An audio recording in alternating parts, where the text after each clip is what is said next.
welcome back, bienvenue, and all that jazz. It's time to finally finish catching up with the books that I've been reading. So this is going to be my October wrap-up, just in time for November to be over. With that being said, let's jump straight into some basic stats. So in October, I managed to read 10 books, totaling 4,520 pages and around like 54 hours of audiobook listening time. And that is I think 2,000-ish pages less than the average that I had been having in the months leading up to this. And I don't totally know what happened. I mean, October is the month of my birth. Halloween is my birthday. So there's probably some amount of I was just doing things and more busy, but it's all fine. And then it was another phenomenal reading month where my average star rating was around 4.3 stars. So that means almost everything I really enjoyed to loved. So we love that for me. And then as usual, I'll just jump straight into the mini reviews. So I'll be going in ascending star order, starting from my least favorite read of the month and going all the way up to my most favorite read of the month. So my least favorite read of the month, I think when I first finished it, I rated it 3.75 stars, but the longer I've sat on it, it's probably more like 3.5 to be totally honest. And that is The Scarlet Throne by Amy Leow. And so this book falls into a similar camp for me as Six of Crows does, where the main character, I believe, if I recall correctly, on page is supposed to be around 16 years old, and the main side character is 6 or 7, and they're highly intelligent, highly competent, especially the 16-year-old. She's basically the religious leader of this region and has all these political schemes and just I'm not saying that teenagers can't be fully competent human beings. However, to be that level of aggressively politically savvy and just ruling a nation, I don't know. I just find it hard to do the full suspension of disbelief. I did enjoy though that this story follows the idea of the living goddess from Nepal, where basically our main character is the embodiment of the goddess of the region, and she utilizes some demon magic to kind of help smooth things along. And there's political tensions with neighboring countries, and so it's just a really fascinating kind of political system, and the magic was kind of cool. I could not for the life of me suspend the disbelief sufficiently to believe that this 16-year-old girl was doing all the things. So if she was 36, sure. Even 26, maybe, but 16, I don't know. It was really starting to grate on me a little bit. Beyond that, I think that my other kind of gripe that made it kind of just sit in a good but not fantastic range is just, it was a little bit slow and some plot things felt a little convenient and didn't totally make sense. But I'm still intrigued, so I might continue the series if and when book 2 comes out. We'll see kind of how I feel whenever that happens. But that was my only thing in the 3-star range. Everything else is 4 stars and above. So I'll start with my first of 4 4-star reads. And the first one I'll talk about is Mirrored Heavens by Rebecca Roanhorse. This is the conclusion to the Between Earth and Sky trilogy that starts with Black Sun, and then Fevered Star, and then Mirrored Heavens. And I will say, Mirrored Heavens for me was a quite substantial improvement over Fevered Star. Fevered Star, I don't know. There was just some things that happened, especially at the end, I felt undermined character traits that we had been given from the very beginning, where I was just I don't buy that the character acts this way. And then it was just some weird things that had happened. But in book 3, we get a really big expansion of the world. Things are really fascinating. We get a look at the broader political landscape. And I wish that we had set up more of that in book 2 instead of having it all happen in book 3, because it started to feel a teensy bit rushed. And then, I don't want to say any more, there's a particular trope that happens in a lot of fantasy conclusions that Mirrored Heavens kind of falls into as well.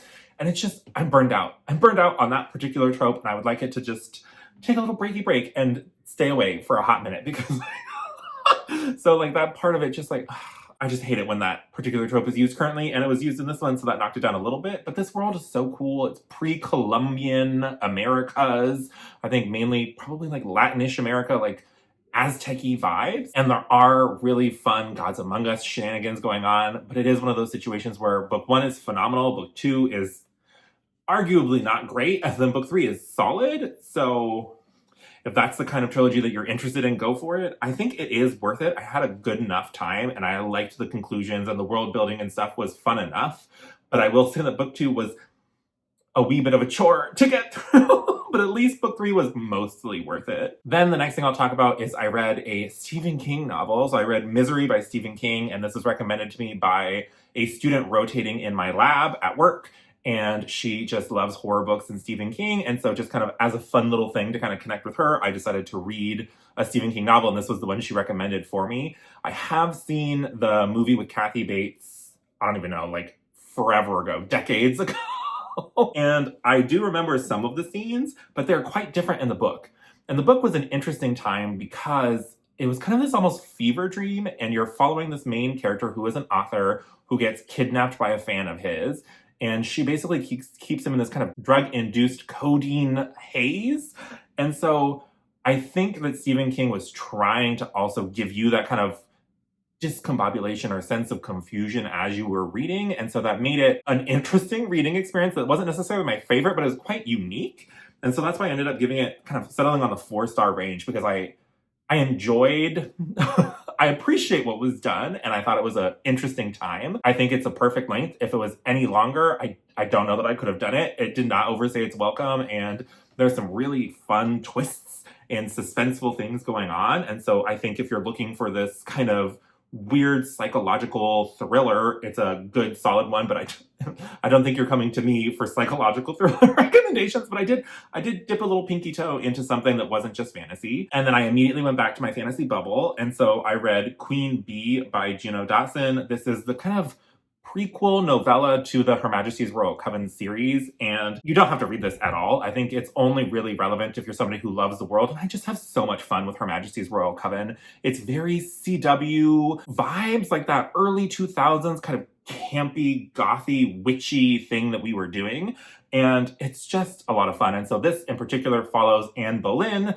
who started the Her Majesty's Royal Coven when she was queen, and so it has a little blending of historical fantasy. I don't know that much about all of the characters involved. I mean, I obviously know of Henry and the murdering of his wives and all the shenanigans that he was up to, but I don't know that much about Anne Boleyn in particular. But even not as somebody not super familiar with the time period, I think it was just fun. I mean, it's fun, campy, witchy, and it kind of explains where Her Majesty's Royal Coven came from and sets up the conflict with the witch hunters. And so it's just fun. And so if you've read books 1 and 2 and you're like me, kind of waiting around for book 3, and you just want a little amuse-bouche to kind of keep you tided over until that book 3 comes out, I think it's really worth reading this cute little novella. And then my final 4-star read is another foray outside of my comfort zone. And so in honor of the month of October being Halloween, I decided to pick up another horror novel, and that was My Heart is a Chainsaw by Stephen Graham Jones. This is book 1 in the Angel of Indian Lake trilogy, or just Indian Lake, I have no idea. This book was interesting. So luckily, I fall into the camp of people who has watched a lot of slasher movies. I've seen Friday the 13th, several of them.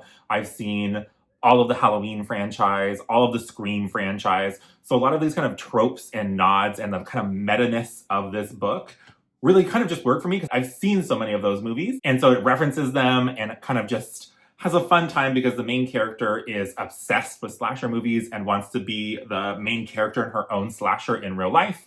And things are happening in this town, and she finds herself in that position. And so it's just campy and fun, but also kind of gruesome and grotesque and like horrific what she actually goes through. And so I'm just really excited to continue on in this trilogy, and I think it's so much fun. I don't know if you're not somebody who's into the like horror slasher movie genre, how well this book would work for you, because it literally talks about Nightmare on Elm Street, Friday the 13th, Halloween. I think there's even mention of like Hellraiser. So there's a lot of these like classic horror movies that if you're not like at least familiar, I don't know how well this book would be the one for you. It's kind of like Scream, but in book form, where it's kind of poking fun at, and also just being really self-aware with the tropes that are commonly used, and it leans on those very heavily. If you are a fan of slasher movies, I think that this book is fantastic and a really fun time. If you're not, I don't know that you would want to pick up this book in the first place.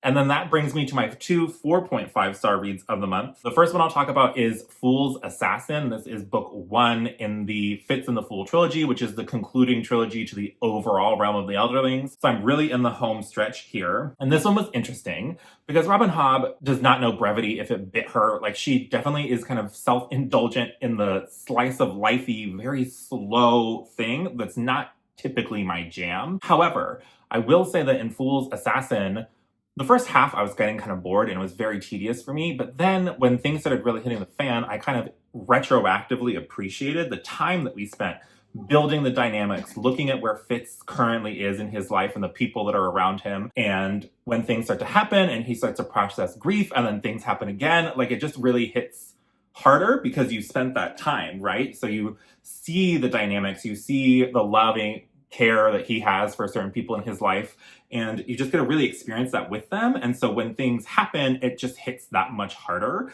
And so I think that Hobb is very good, especially if you're a very character-driven reader and you want to kind of sit in those moments and then really feel for these characters as she puts them through various amounts of trauma throughout her various series.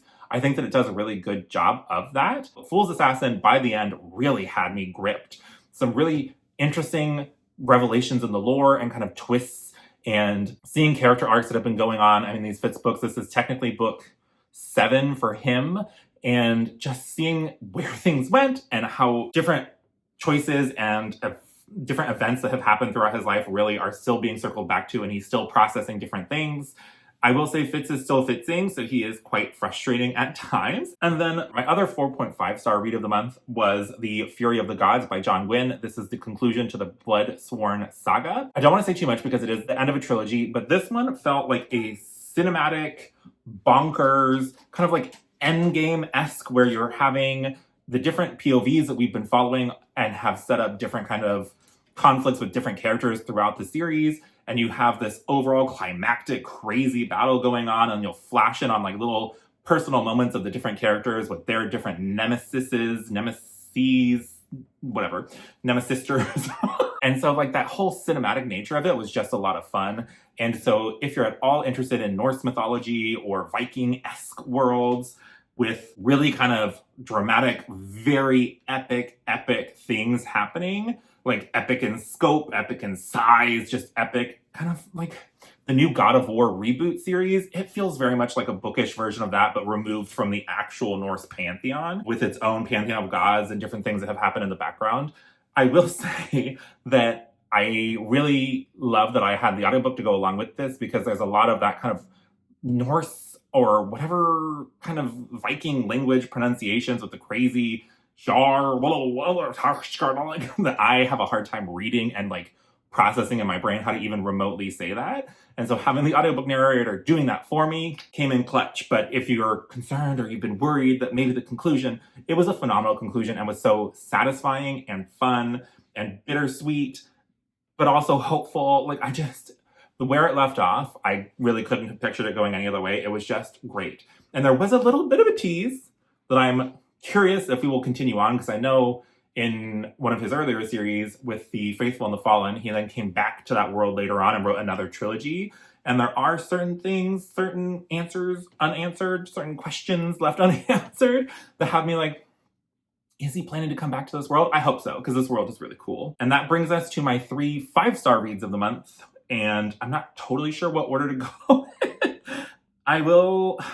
This is hard. So the first one I'll talk about is The Oleander Sword by Tasha Suri. This is a reread. This is book 2 in the Burning Kingdoms trilogy. The conclusion came out in November, and I've since read that as well. But again, stay tuned for that November wrap-up. But The Oleander Sword really starts to expand on the world, and we really get to see the kind of wider political arena, because in book 1, The Jasmine Throne, we're very kind of hyper-focused on Priya and Malini in the Harana, which is this temple complex in Priya's home country. And so it's very kind of claustrophobic in this jungle temple complex. And then book 2, we really expand into the wider conflict with Malini's home country. And then just the magic is so fascinating and interesting, has body horror elements, almost like maybe a little eldritchy at times. Like it's very just fascinating and fun. And so I think that if you're somebody who likes adult epic fantasy or political fantasy with interesting, unique, complex characters and really cool world building, that you really should read the Burning Kingdoms trilogy. I can't recommend it kind of more highly. I will link my spoiler-free review of book 1, The Jasmine Throne, if you want more specifics on that book in and of itself. And then stay tuned for my next wrap-up for kind of more holistic thoughts on the conclusion of this trilogy. So with that, I will move on to my next 5-star read, and that is Empire of Gold by Shannon Chakraborty, or I think she publishes this under S.A. Chakraborty because misogyny is real. So many women have shown in the past that if they publish with their full first name, they get less sales and stuff. It's just crazy to me, and I hate that nonsense. It's so ridiculous. If a book is good, it's good. And Empire of Gold is phenomenal. It is the conclusion to the Daevabad trilogy, and I think the more I sit on it, it has really kind of catapulted itself into one of my favorite trilogies of all time. Just the amazing characters that they have really weird kind of like off the wall names that I still remember, like Alizaid Al-Qatani, Zainab Al-Qatani, Daryaba Douche. I remember him for good or ill. Nari. They're like burned into my brain because I just was so rooting for these characters and the things that they went through and the horrific things that we go through at the end of this book. And it also is just so satisfying. And I just have been craving like real good, satisfying conclusions to series, and this really delivered.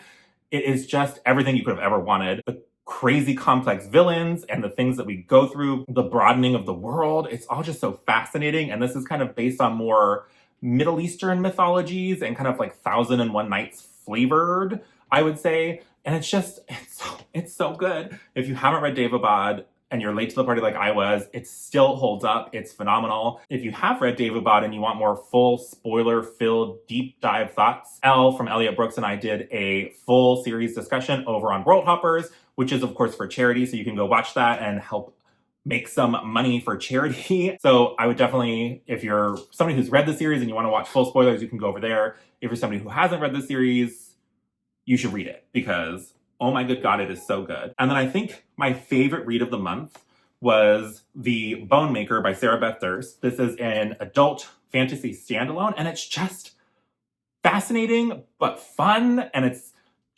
so good. And the setup is really different and kind of depressing, but basically we're following this main character, and she was part of this group that went and defeated the big bad, because in the past there was this guy who was using their magic in ways that it shouldn't be used, because in this world, there's different people that can do different things with bone. And so usually you don't use human bone. It's kind of like anathema in this world. It's very frowned upon. It's kind of against their culture to use human bones. So they do things with animal bones. There's certain people that can make like charms that increase your speed or your sight or do different things. And then there's other people who can make like constructs out of these different bones. And so we follow one of the people who can kind of do this bone construct making magic. And her crew defeated somebody who kind of went bad. And her husband died as a result of that. And so in the very beginning, from the jump, you see her and she is trying to use kind of forbidden magic to bring her husband back. And basically for every day that he is back, she loses a day off of her own life.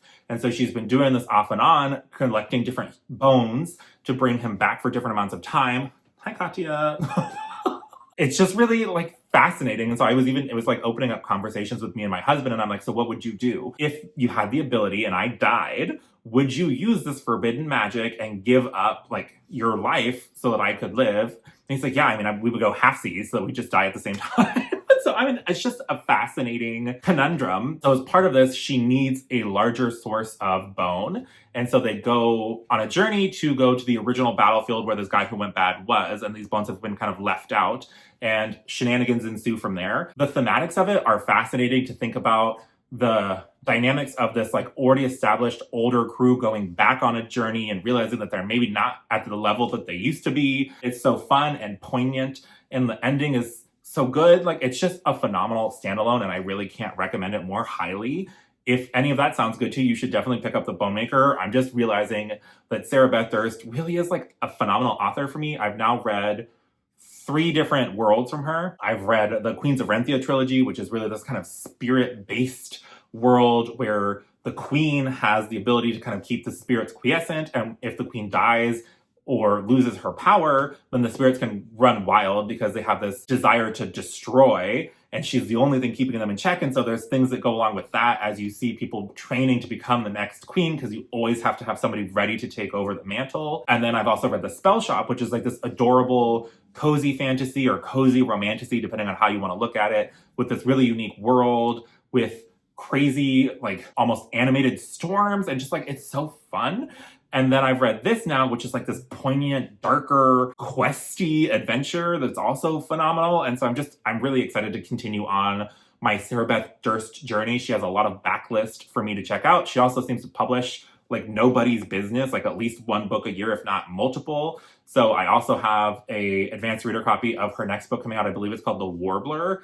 And I'm just so excited. And then there's also going to be a sequel, prequel. I'm not totally clear. I haven't really read the synopsis of it for The Spell Shop. So another story in that world. I'm not sure if they're directly connected or tangentially. We'll see. But just, she's so good. And this is an excellent place to check her out just to see the really unique things she does with worlds. And she always has older protagonists that you follow. It's not like the young ingenue who's 15 and, oh my, and falling in love. Like, it's not that. It's always people in their like 30s or 40s and with real life experience. And she just writes them so well. She also tends to have motherly characters, if not full-on mothers. This one in particular has an amazing father figure in it. And you get to see him interacting with his kids. And it's just, I love it. I loved it so much and it's so good. And I don't know many people who talk about it. So you should definitely read it and get back here and talk to me about it. But that kind of concludes all of the things that I got to in the month of October. If you just want to leave an emoji, then leave something bone related for the bone maker. Other than that, feel free to leave a like if you liked it. Subscribe if you want to see more bookish shenanigans like this from me. But that will do it for today. So I hope you have a great rest of your day and I'll talk to you again soon. Bye!